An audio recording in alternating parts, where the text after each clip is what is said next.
If your woman left you for a so-called better option, here's the part nobody wants to admit.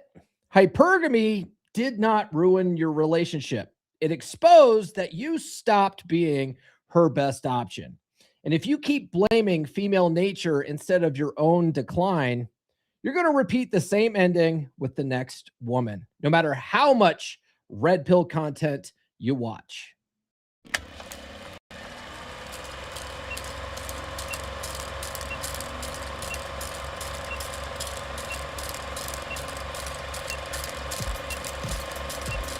We're going live, baby. We'll do it live.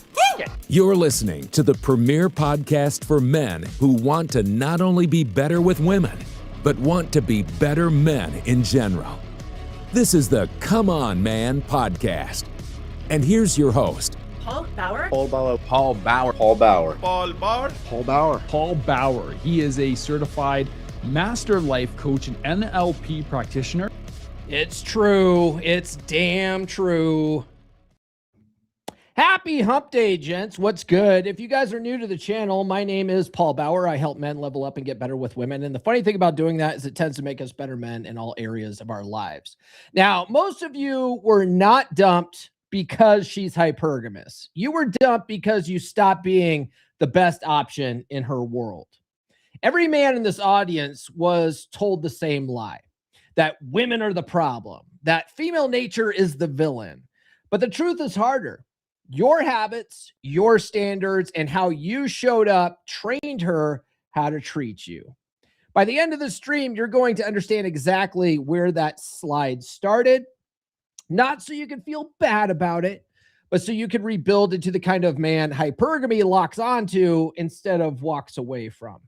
So stay with me until the end, because if you fix what actually failed here, you will never be the man a woman leaves behind again. Now, before we get into my talking points, the timing of this episode's apropos, because I just saw this gem of a tweet. I think it was yesterday from Rich Cooper. It was 2 days ago that he posted this, but let me just share this here real quick here. Hold on. Okay, let's do this. I think it's this one. Here we go. There we go. So Rich Cooper said, the number one reason men are pissed today is they are broke and not banging hot women. It's impossible to be unhappy when you are rich and women want you. It's not the fault of toxic feminism, family law, the red pill, government, or your parents. It's you. Do the work. All right. And then I commented under it because I'm rebuilding my X account. So I got to be reply guy now, but a lot of men love to point the finger, but just like your third grade teacher told you, when you point the finger, you have three fingers pointing back at yourself. It's really funny too, because I've been in the red pill space for a number of years now. And,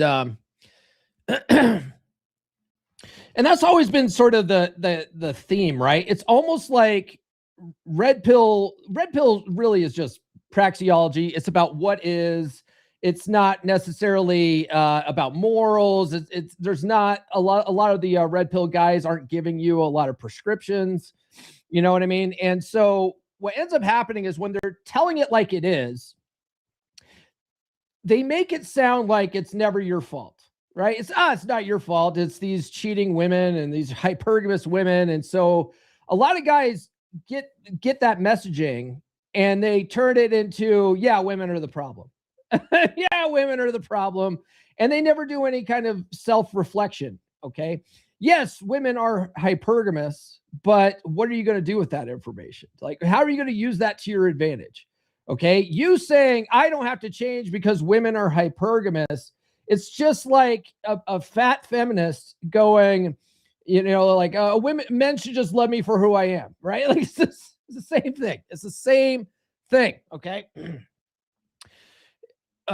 Anyway, I could go off on a whole tangent like this, but anyway, so here we go. Hypergamy did not end your relationship. And a lot of guys are going to be like, what are you talking about? She wouldn't have left if she wasn't a hypergamous woman, right? But here's the thing. Her drive to upgrade didn't suddenly turn on. It was always there. women are always hypergamous. They're always like, hypergamy is always there in the back of their mind, in the subconscious, wondering if you're the best she can do. Okay. It's always there. And so what changed was your position in her mind. Okay. When her respect faded, hypergamy simply acted on that reality. Right. So if you read Get Her to F You Again, right, which is, guys are trying to save a marriage that's declining because she stopped seeing you as her best hypergamous option, right? One of the things that you learn is that there's this process called a betaization process, and women will do it unconsciously. They don't even realize they're doing it, and they don't want to win. They don't want you to go down the betaization process. Okay. So they'll try to do these things. And if you allow yourself to be susceptible to it, she's going to lose attraction for you, and then she's going to leave. Right. So it's on you to understand how this works so that you don't let that happen. Are you guys following along here? Because that's going to be basically the premise of this whole thing. By the way, guys, I do have new episodes every Monday, Wednesday, and Friday. Do go ahead and hit like, subscribe, and those notifications if you haven't done that already, would you? So she left long before she actually left. Most men, they think that breakups are sudden. And the thing is that breakups, when a woman breaks up with you, it's almost never sudden. It's been building up for a very long time. And it's usually guys are the last ones to know about it. Most guys think everything's going fine. Everything's fine in the relationship. This is just how things are. They get complacent, stuff like that. And the thing is that she's been emotionally checked out for weeks, months, sometimes years, while you're just on cruise control, just going day by day, thinking everything's totally fine, right? And so by the time you actually notice, by the time you're actually trying to read Get Her to F You Again, or you're booking a call with me, or whatever you're doing, most of your guys, the house is on fire already. You've waited too long. Most of you guys, you've waited too long to turn things around because the verdict's already in. She's just waiting for a better option to appear. And so you'll see a lot of women leading up to a breakup or divorce. All of a sudden they want to get fit again, right? They start taking their diet really seriously. They start losing a lot of weight. You're excited because you're like, oh, my girl's she's looking attractive again. This is great, but really she's trying to look attractive for other guys, and she's lining up male orbiters, and she's weighing her best possible options. Some of these women are cheating on you already by this point. You know what I mean? You're usually the last one. No, this is why a lot of guys, when a girl breaks up with you, women end up in relationships almost right away. And a lot of guys are like, how'd that happen? How is she already in a relationship? That guy is usually there already. He's there either in the background or she's already banging that guy. You know what I mean? So it's been building up. She's left you long before you even wake up and realize that you got to start turning things around. Okay. But you got to understand too, that hypergamy, it's a filter. Okay. It's a filter. It's not necessarily by itself this evil thing. She's not necessarily betraying you necessarily, right? So it's not necessarily the cause of things, okay? It just sorts what's available to her. So when your behavior, presence, and self-respect start declining, you filter yourself out. You're filtering yourself out. Are you following? A lot of you guys aren't going to want to hear this stuff. A lot of you guys are not going to like this, but you need to hear it. Okay. You need to hear this. You're never going to change, right? We got a guy in Wolfpack right now, and he's complaining about dating apps. And so we're like, okay, well, post some of your conversations. Why? We got to see why your conversations are dying. Cause he was saying he's having an 80% failure rate. He'll get a few matches, but then the conversations go nowhere, and then they ghost him, and he's like, I don't know what's going on, right? And then he talks about he's only attracting women that he doesn't like. He's only attracting ugly women. And so we're like, okay, well, post your pictures, right? And so when we critique him on, hey, you need better pictures, these are all problematic pictures. You need these types of pictures. We want to see your conversations because and he talks about how his openings are boring. We're like, you got to change your opener. Here's, you're a member of the Wolfpack. We have 20 dating app openers for you that are guaranteed to grab a woman's attention the first 7 words. Okay. And So the funny thing is, we're telling him all this, and he's disregarding all of this. Right? He's like, "Oh no, I don't want to change my pictures. Oh no, I don't want to get professional pictures. Oh no, I don't want to change my opener." We're like, "Well, what the fuck do you want then? what do you want, bro? Because clearly what you're doing isn't working, and when you come to us for help, we tell you what you need to do. Now you're arguing with us. That doesn't make any sense, right? But that's what a lot of you guys are doing out here, right? You're like, why should I have to change? It's the women that are the problem. You know, it's like, dude, you don't have to change if you're getting the results that you want. If you're not getting the results that you want, something has to change. Okay. So I want you guys to think of the breakup the same way. Okay. If you guys are always pointing the finger at women's hypergamous nature and never looking at why she didn't look at you like her best hypergamous option, you're never going to go anywhere. Okay. That's what this episode's about. Now, we train people how to treat us by what we're willing to tolerate. And what we're willing to tolerate also trains people how they see us and how they perceive us, right? So over time, you taught her that your time, goals, and spine were negotiable, and that sometimes will create safety, like a feeling of safety and security for a woman. She knows, oh, well, he's not going anywhere. He's not going anywhere, right? But hypergamy also reacts to that because now you're no longer sexually attractive. So women want both things. Okay. They want alpha fucks and beta bucks. But if you're just being the guy who's always available, you let your goals slide, you give into everything or whatever, you're going really hard on the beta side of hypergamy. And that's not sexually attractive anymore. So now, now she's like, I don't get it. I'm not sexually attracted to this guy anymore. I don't want to have sex with him anymore, but Todd in accounting, he's pretty hot. You know what I mean? Like, and that's what women are doing. They're constantly looking to see if you're her best possible option. It's always asking that question. Okay. Now, guys, let me ask you this. Okay. Be honest. Do you think that hypergamy ended your last relationship, or do you think that maybe perhaps your habits made you replaceable?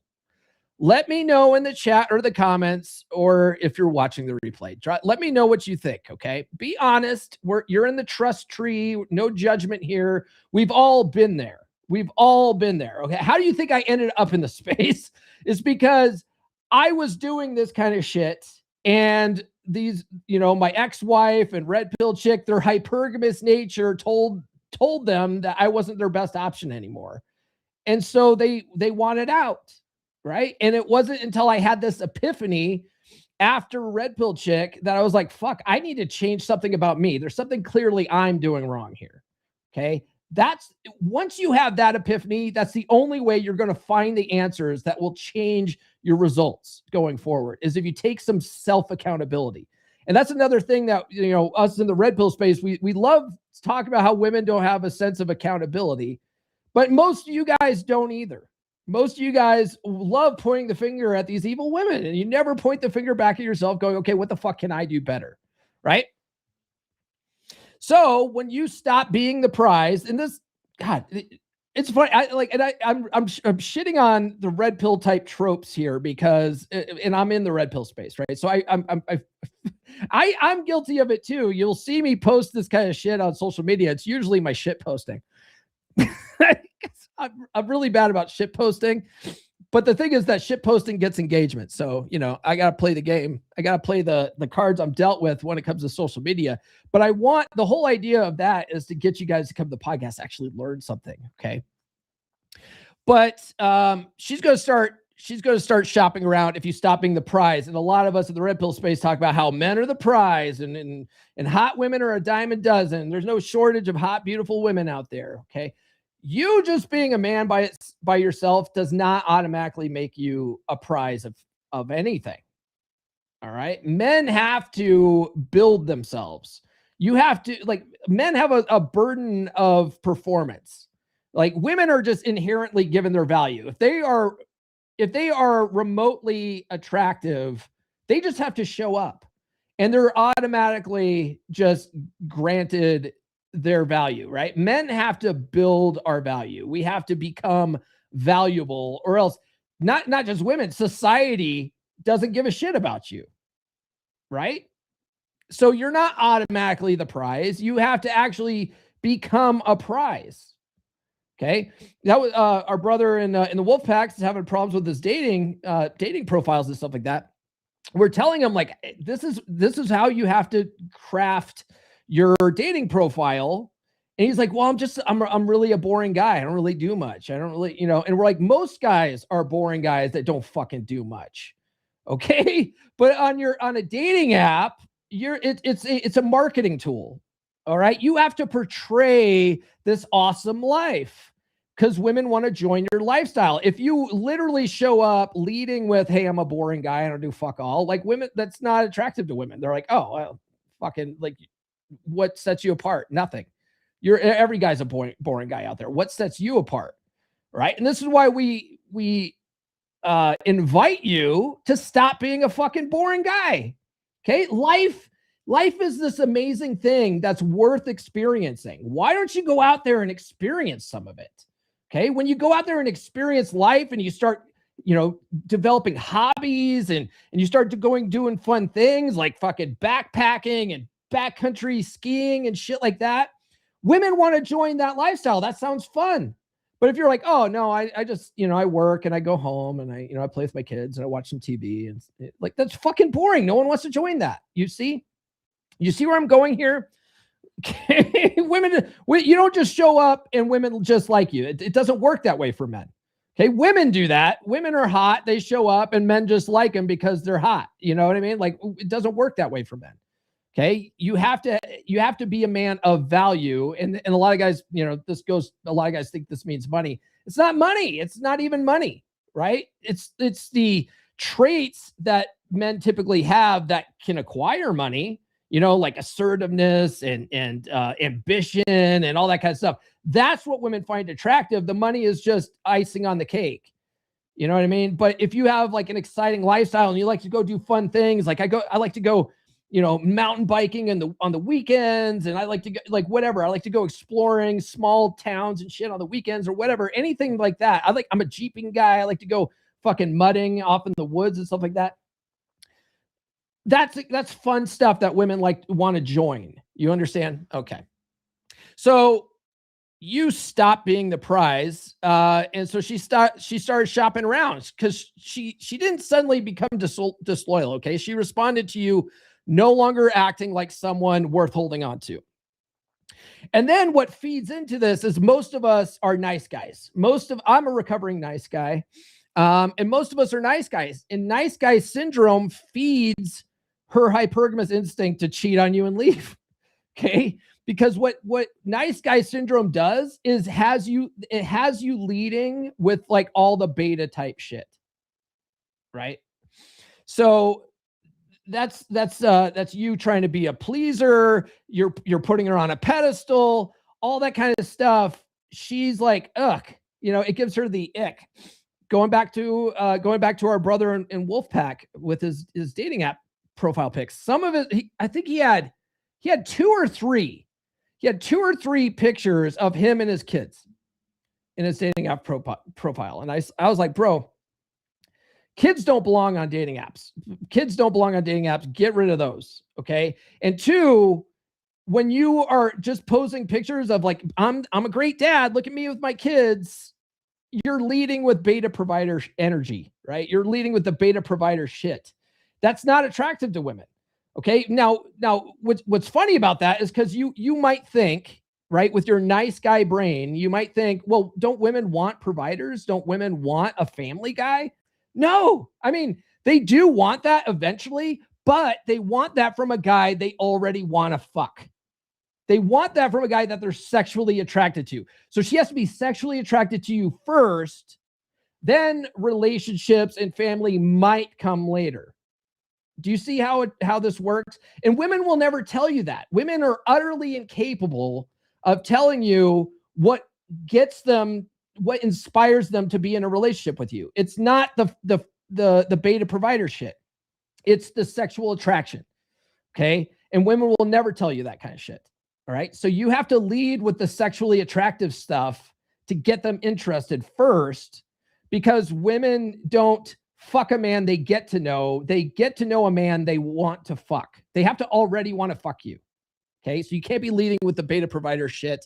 And that nice guy syndrome really just pushes them away. Okay. I have here, you were not dumped, you were demoted. Once a woman mentally demotes you, so in her mind, this is why I said, like, a lot of these women will check out months or weeks or years before they actually dump you, right? She's already demoted you in her mind. This is why when she goes and cheats on you, she wasn't really cheating. It's a part of her mental gymnastics, because you weren't being the man she needed you to be, or whatever kind of bullshit justification she's got to tell herself. But to her, she's not cheating, because you weren't being this sexually attractive guy anymore. So in her mind, this isn't necessarily true, right? It's feels over reals type thing. But in her mind, you were already demoted. Okay. And then her hypergamous nature moves her attention elsewhere. Okay. Even if she's still with you in the same bed. This is why it's really hard for guys to hear this shit, right? When a woman cheats on you, okay, when a woman cheats on you, this is really almost like it's a very touchy subject, right? Because I do help guys fix their dead bedroom situation. And some guys will, like, their wife will cheat on them and they'll take her back. They'll take her back because to them, they're keeping the family together and trying to restore that sort of thing is the most important thing to them. Okay. Like, everyone's got to make their own decisions. I personally wouldn't do that. Okay. Mike Sartain had a video the other day where he was talking about this. I think it was on Access Vegas. And he was saying that when a woman cheats on you and you take her back, she might appreciate that. And she might be like, oh, he's such a sweet guy, and I can't believe he forgave me and all this kind of stuff. But in the back of her mind, she's like, you're a lesser man now. You're a lesser man now because I literally betrayed you and you still took me back. You understand? And the thing is that women's hypergamous nature makes it so that they can only really love one guy at a time. Like, men are polygamous by nature. We can literally love multiple women. We can still love our wives and girlfriends and cheat on them because the opportunity was there, but still be in love with our wives or girlfriends. Like, you know what I mean? I'm not advocating for this, but this is how men's minds are wired. Women don't do that. Typically, whoever she really wants to fuck, she has that genuine desire for to fuck. She has that sexual attraction for. That's who she's in love with. So if it's not you and she's cheating on you with this other guy, she's in love with this guy and she doesn't love you anymore. You understand that that's a really hard pill for men to swallow. It's a really hard pill for men to swallow. Okay. So in her mind, you've been demoted because her hypergamous nature said you're not her best option anymore. And this other guy is. Okay. If you are that guy where this happened to, you're going through a breakup, you need to hear this sort of thing. The best way to move on, I think, is to get my book, Forget That Bitch. You got dumped, divorced, or ghosted? Good. Because that pain you're feeling right now, if you use it right, it can make you unstoppable. But first, you need to forget her for good. Most men, they waste months, even years chasing closure that never comes. They keep scrolling her feed, stalking her socials, replaying every word she said. That's not just self-torture, it's weak. And you're not weak, not anymore. Forget what your buddies or your mom tell you. Screw being vulnerable. This isn't about making her see your worth. It's about never letting a breakup wreck you again. That's exactly why I wrote Forget That Bitch. This book isn't your average breakup advice. No sugarcoating, no false hope, just raw, honest truth. She's not coming back. You can't fix what's broken, and you're wasting your life every second you spend obsessing. So what do? You get pissed, then you get focused. You rebuild your confidence. You hit the gym, chase your purpose, build your empire. This is your wake-up call. Use the pain as fuel. Cut the cord cold. Because the minute you stop caring about her, your real comeback starts. Inside, forget that bitch. You'll learn why obsessing over your ex is killing your masculinity. Why you need to quit being a nice guy and start being the man you were born to be. Real steps, real talk, no bullshit. Ready to stop living in her shadow? Grab Forget That Bitch on Amazon or listen to it on Audible today. Don't just get over her. Get over the man you used to be and never let this happen again. Indeed. Indeed. Handsome Pete says, hey, all. What's going on, Pete? Eric Von Eric. Bless you. Bless you, brother. Woody. Hey, guys. I finally joined the pack, and I finally get to catch a live stream. This is good. Good to have you here, brother. Good to have you. Brother John's in the house. He says, good morning. Dividend Gypsy. Buenos dias, caballeros. Phil says, hoorah. And Dar Fitness says, happy hump day, fellas. Oh, shit. Guys, we have a celebrity in the house. Nuclear Caudillo's here. Hello, yes. Hey, yes, hello. Good to see you, Nuke. Dar Fitness sent a $2 super chat, and he wants this one. Shame this horse. Hold on, that wasn't loud enough. Let's play that again. Shame this horse. God damn it. Hold on. Shame this horse. There we go. Okay. Usually I try to get the volume up before this because Restream always puts it down. Bastards. Erkin says, good day, fellas. Jess says, decades ago, I took a plane to South America, happily married, and recommending our sons do the same. I hope it works out, brother. So I was in the Navy, and there was a lot of guys in the Navy that go overseas and they marry girls and they bring them back to the States. And then a lot of the girls overseas love American men because American men have money and they come back to the States and rob you blind. So I hope that doesn't happen to you, brother. I don't want to put that evil out there into the universe. Dar Fitness says, growth is realizing every past relationship that ended can be traced back to my complacency. Some were 304s, but I didn't hold the line, and that is a red pill in itself. Exactly. Right? Red pill information is very valuable, must understand information. But what you do with it, if you don't do anything with it to improve your situation, why are you watching it? You know what I mean? It's just a fucking waste of time. Do women want to join an uncomfortable backpacking adventure? Well, why are you making it uncomfortable?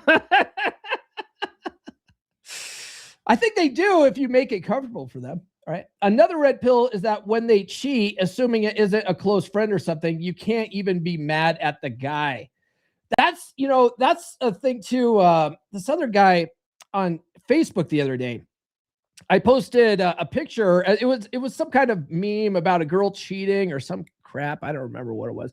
Some kind of clickbait bullshit. Anyway, I said, what would you do in this situation? And one of the comments that caught my attention was a guy saying, well, first I'd beat that guy's face in till it's a pulp or some shit. Then I would dump her or whatever. I'm like, why are you beating up this guy? She's the one that betrayed you. You know? Fascinating. Anyway, goodbye. No. Let's see here. Overseas is not South America. You know what I mean?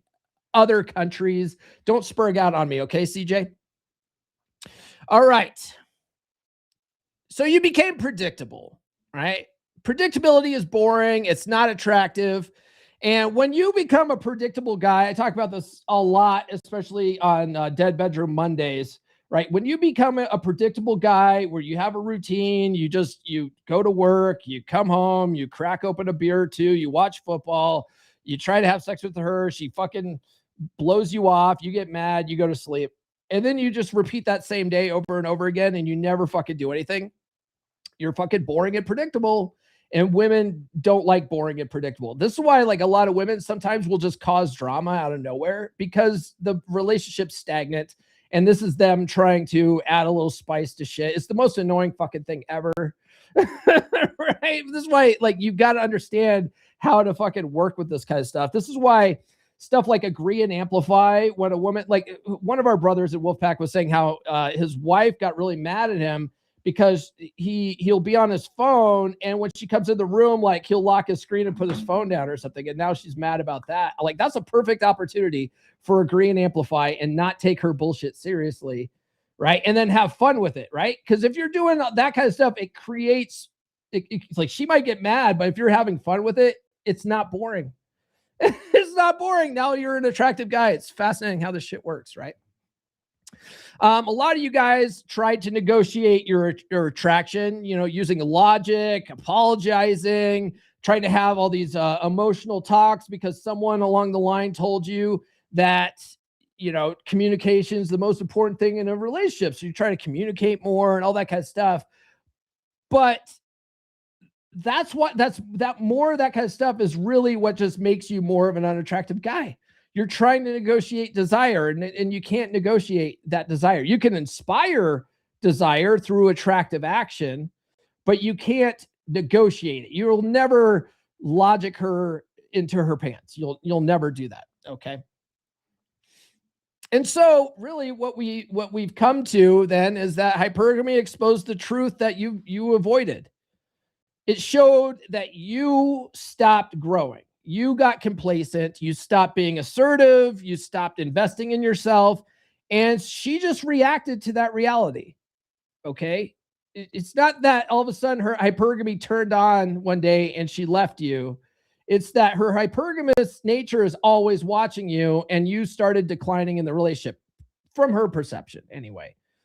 And so she lost attraction for you. And then she started looking for her next best option. You know what I mean? By the way, guys, if you get value out of any of these episodes, be like Dar Fitness and send a super chat, would you?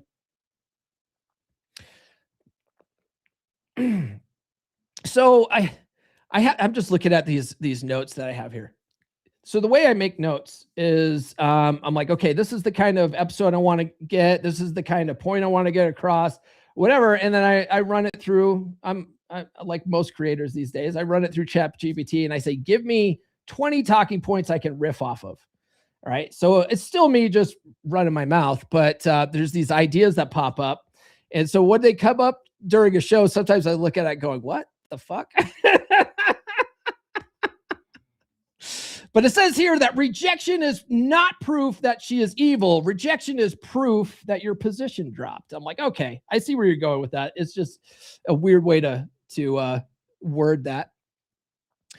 But that's the thing, right? So a big problem too is when guys do get rejected, right? They get dumped. They feel rejected, and then they can't look at all the problems that they were doing, and they start getting obsessed. You know what I mean? And they start trying to win her back, and they're like, oh, let me change. Let me do all this kind of stuff. But she's already made up her mind. You know what I mean? She's already made up her mind. It's largely a losing effort.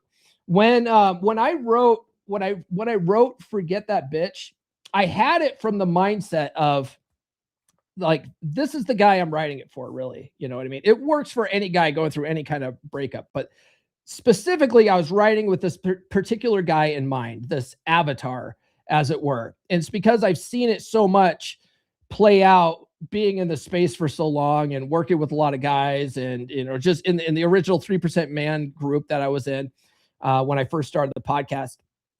So many guys find their way to the space because they got dumped and they're trying to figure out how to get their ex back. Right? They can't believe any of this hypergamous stuff. Like, oh yeah, most of these other women are hypergamous. Not my girl though. My girl's perfect and I need to win her back. Okay. And so that rejection breeds this obsession, and all they can think about are all the good times in the relationship, and not all the times that she had been trying to tell him for months and years that he needed to do something different, that she was losing attraction for him. That they completely don't remember any of that stuff. Right. And so then they get hyper focused on this. I can tell you exactly, like I wasn't necessarily trying to get red pill chick back. But after the breakup, I did really I had this epiphany of, you know what? She did try to tell you that one time that she wasn't happy or whatever. She didn't articulate it very well, and I misinterpreted what she was trying to say, and that ended up being in a big fight. You know what I mean? And so then when I had this epiphany, I was like, oh shit, she sent me an email about it to try to better articulate it because she wasn't able to verbally express what she was feeling. So I went back through my emails and I found the email and I reread it from this different angle of, you know, she dumped me, and well, I technically dumped her, right? But I would look back through the email and I was like, oh shit. She was trying to tell me back then that she was like all this behavior that I was doing wasn't attractive. Like, oh fuck, I can't believe I didn't see it that way. I thought she was complaining that, you know, I wasn't around more. And really what she was saying was that she wasn't attracted to me and she wanted me around less, probably so she could go cheat on me or some shit. Anyway, I replied to her and I said, you know, I found this email in my inbox. This is before I got red pilled, right? So I replied to her. I said, you know, I found this in my inbox, and, you know, I finally understand what you were trying to say to me and all this kind of stuff. And she just replied back. She goes, look at the date on that email. Right. And I look at the date and I go, oh shit, it was 2 years before the breakup that she was trying to tell me this shit. This is how I know that women mentally check out years before they actually start they either dump that brick in your lap or they start acting so bad that you want to break up with them. Right. This is how I know this shit, right? I've experienced this. Okay. But if you're the guy that actually wants them back, it's your ego. It's not that you actually loved her. Okay. You want to erase being discarded, not necessarily you want to be with her. And the thing is that hypergamy wounds your pride. You know what I mean? This is why the rejection breeds obsession. You don't really want her back. It's that your ego is bruised that she dumped you, and now you want to prove that you're good enough. Okay. But that illusion of control is what keeps men stuck. You think that if you do everything right, that somehow she'll come back. And that fantasy keeps you trapped in her orbit instead of building your own. We got another guy in Wolfpack done shitting on our brother. That's not trying to shit on him, right? I really want to help him out.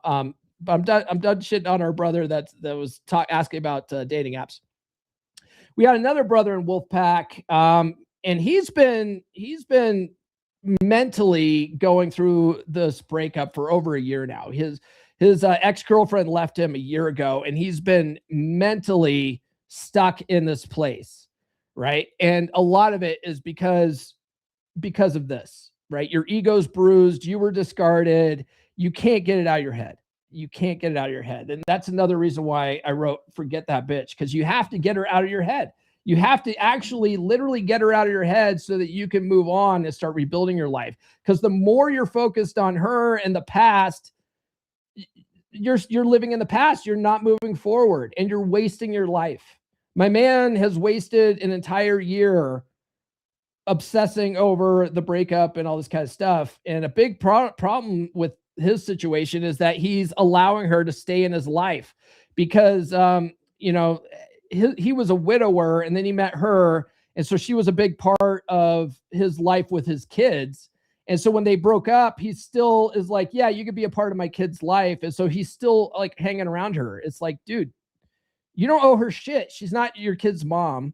You weren't married to her. Like, cut her out, bro. If as long as she's right here in your purview, you're never going to get over her. You're always going to be thinking about her. You're always going to be thinking about what if. You have to eliminate her. Okay. That means block her on social media, all that kind of stuff. You know, if you don't have a parenting agreement with her, fucking block her text messages, block her phone number. Don't allow calls from her. You want to eliminate her from your view. Okay. Otherwise you're always going to be thinking about her. She's always going to draw you back in. Okay. You want to stop doing that kind of shit. By the way, I mentioned Wolfpack. It's a great place for you to swap notes, level up, get better with women. Go talk with other guys that have been through what you're going through and have come out better on the other side. We are having our monthly pod class this Saturday. So every month we have a private pod class for members, and then we also have a hangout once a month too. And then you have 24/7 access to our Telegram community where the real value is, right? But I would like to invite you guys to join Wolfpack now. There's a 7-day free trial. Show up for our pod class on Saturday. We're going to be having a watch party for the movie Swingers. And Swingers is a terrible name for the movie because you're thinking it's about a sex party. It's not. Swingers is a reference to swing dancing in that movie. But it's the ultimate breakup movie. Jon Favreau plays just the most sappy, love-struck, fucking puppy dog guy going through a breakup, and his boys are trying to help him get over it and get him laid. To me, it's the greatest breakup movie of all time. We're going to be watching it together as a pack this Saturday. Come and join us. Bear Club? Not anymore.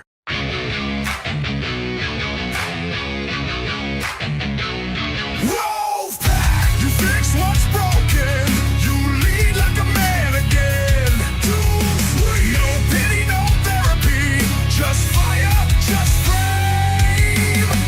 Cold bed, broken home, midlife drift, feeling alone. You don't need hacks, blogs, lies. You need men with fire in their eyes. We rebuild from the ground up.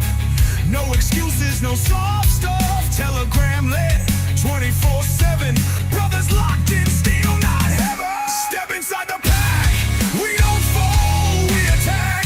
Truth, fire, presence, we bring it back. Masculine pride, no time to slack. Step inside the pack. Drop your past, claim your track. No therapy talk, no playing small. We sharpen blades, we take it all.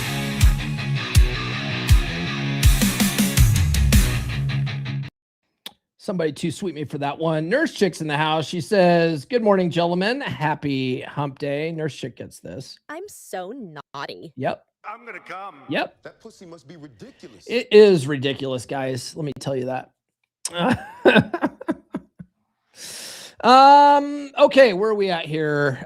Getting her back. So for you guys that are obsessing about your ex and you're still trying to get her back, you got to understand that getting her back is not going to fix the real issue. Okay. So even if you won and you get her back, she's still going to see the old version of you. She's still going in the back of her mind. She's going to be like, okay, did he change really? And she's going to test you harder. And if you actually didn't do any of the work on yourself, it's going to come through. It's going to shine. It's going to shine through. Okay. And this is why one of the things I talk about in Forget That Bitch is why getting an ex back, it almost always ends the same.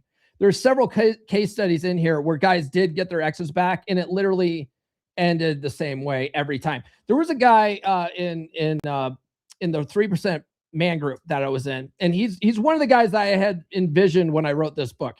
He literally wasted like 4 years constantly pining over his ex. And he got really good at spinning plates too. He was really good at being a fuck boy and all that kind of stuff. And he would go out and get lots of dates, but he was literally comparing every chick that he went out with his ex. Every chick was a comparison to his ex. None of them measured up. None of them were good enough. And he would always end up re-attracting his ex and getting her back. And he would follow the stuff I talk about in the book. Cause I tell you how to get your ex back and Forget That Bitch. There's a whole chapter on, okay, so you're not going to listen to me. All right, here's how you do it. There's 7 steps to get an ex back. Okay. It's a proven playbook. All the Get Your Ex Back coaches use it. I'm giving it away in the book. Okay. How it works. Right. So even if you do get her back, it's going to end the same. It's literally going to end the same. She's never going to see you in a better light. There's always going to be something in the back of her mind. Just like I was saying earlier with Mike Sartain saying, if she cheated on you during this and she takes you back, she's always going to, in the back of her mind, go, I'm with a lesser man. And her hypergamous nature is always going to be looking for something better. Always. Okay. So you don't beat hypergamy by chasing. Okay. Especially your ex. Okay. You use hypergamy to your advantage when you become the best possible option. Okay. You become the best possible option. And you do that through discipline, purpose, self-respect, that kind of stuff. Okay. A lot of the stuff that we talk about on the podcast, and a lot of guys are like, oh, it's about money. It's no. Get that out of your head. All right. Now, fucking Rich Cooper, I don't have it up anymore. The tweet, I put it there, being rich and having women and all this stuff, like that's kind of Rich Cooper's selling point, right? Oh, you gotta make bank and then you're gonna get women. He's literally telling you to be a beta provider leading with your wallet that way, which is a terrible strategy. Okay. If you want women to just use you for your money, then by all means get rich and then lead with your wallet. Okay. By all means. Okay. But if you want women to have that genuine desire for you, where she'll sleep with you, whether you're rich or whether you're living in a single wide, okay, don't lead with your wallet. All right. You gotta have other things going on that make you more of an attractive guy for her to want you for things other than your money. And a lot of that is discipline, purpose, ambition, self-respect, not tolerating bullshit, not texting all the time, actually living a life outside of her. Right. And if you're going through a breakup, your power comes back when you literally forget that bitch and you walk away and start leveling up your life. All right. One of the things that I talk about in Forget That Bitch is Iron Rule of Tomasi number 7. Because literally chapter 1 is about Iron Rule of Tomasi number 7, which is it's always better time and effort spent getting new women than it is getting back with an ex, because getting back with your ex is like rummaging through the trash. This is a paraphrase for you Rolo worshipers. Okay. But he's right. He's absolutely right. Getting new women is going to be a much better time spent than getting back with an ex. And a big reason is because your ex has preconceived notions about you. And so no matter how much work you do on yourself, she's always going to see you as that old guy. But these new women are only going to see this new you. And then when they test you and you're good at handling shit tests and stuff like that, they're going to believe that this new you is your authentic self. You understand? And they're not going to have any preconceived notions. It's much better time spent going after new women than trying to get exes back. Even though a lot of guys, the only reason why they even want their ex back, one is because obsession breeds rejection breeds obsession. But two, because the dating market is hard, it's harder than they thought it would be. And they think that getting an ex back is low hanging fruit. Right. And they're like, oh, she already knows me. It'd be much easier trying to reattract her than going out here applying for a new position.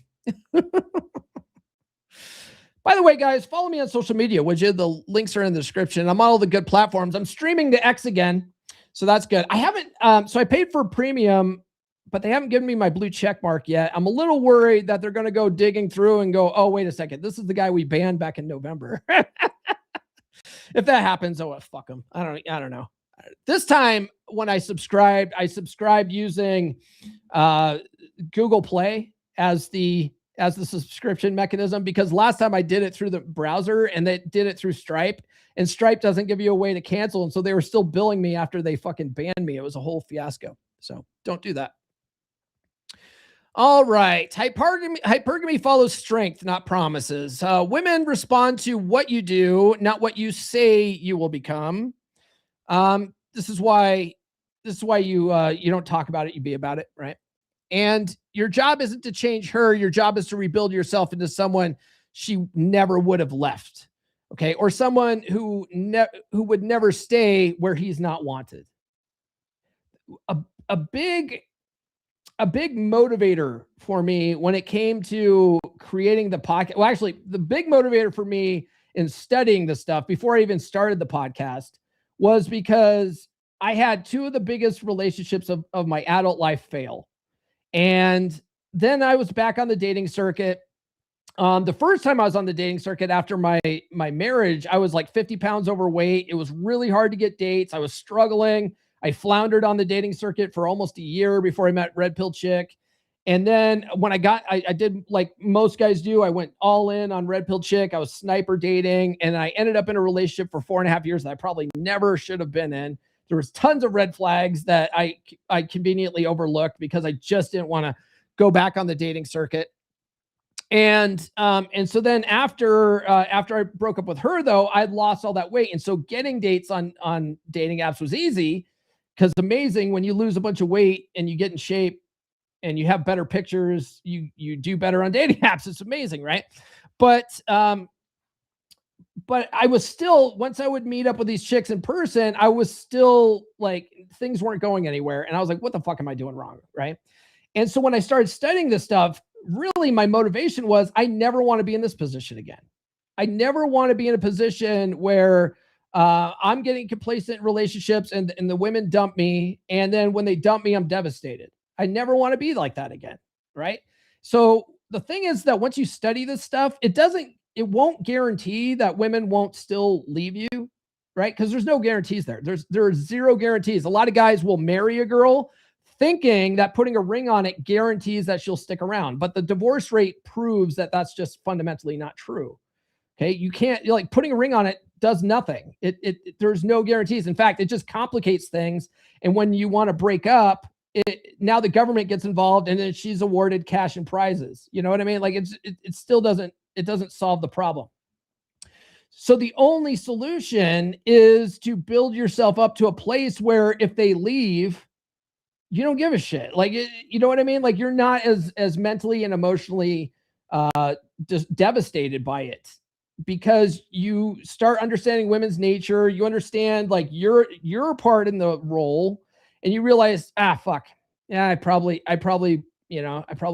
did let things get complacent and she left.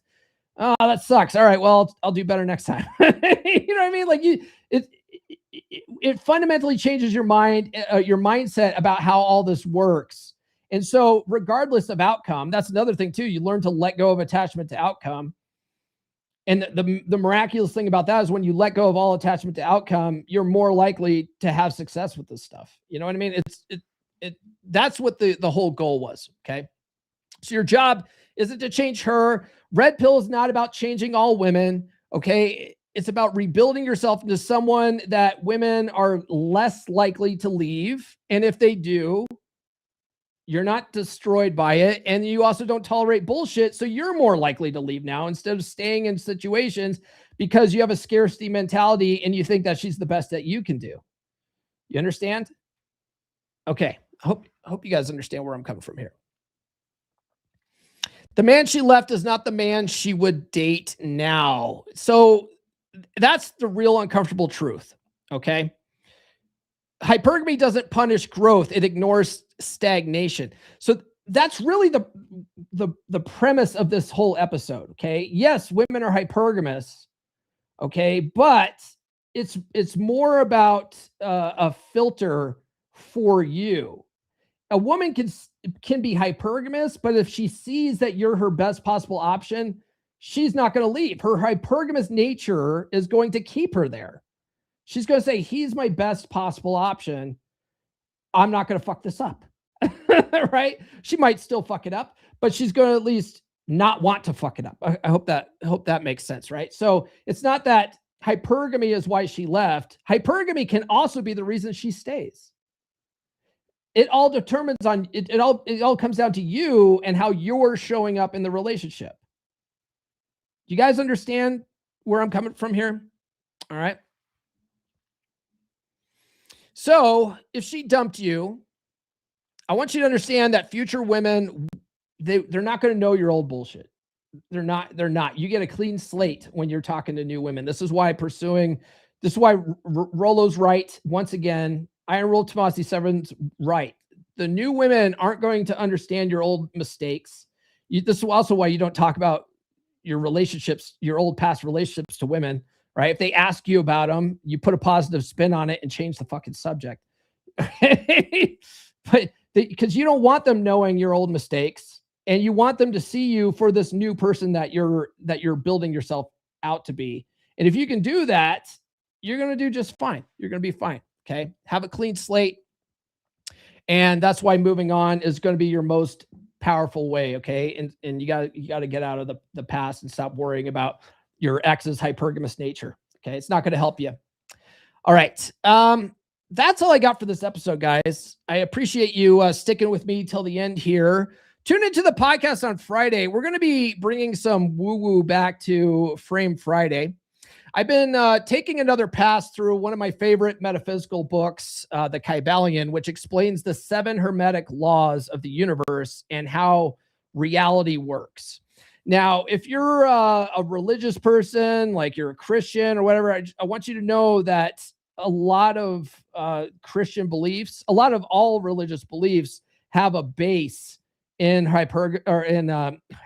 in hermetic philosophy. Okay. So there all these things, you can put your own religious beliefs on top of it. It just explains the fundamental nature of reality. And so I'm going to be talking about that. And then I thought it'd be fun to see how red pill praxeology fits into it, because largely red pill is about intersexual dynamics and objective reality, right? But the hermetic principles are there to sort of explain why reality is the way it is. Like what makes up reality? How does it even work? You know what I mean? So so I've got that planned out. That should be a fun one. And come with an open mind, because I'm a fit. Ooh, there we go. That's all we got for this episode. Do be sure to like, subscribe, hit those notifications. I have new episodes every Monday, Wednesday, and Friday. And we'll see you next time. This has been the Come On Man podcast. Now, go out and get it.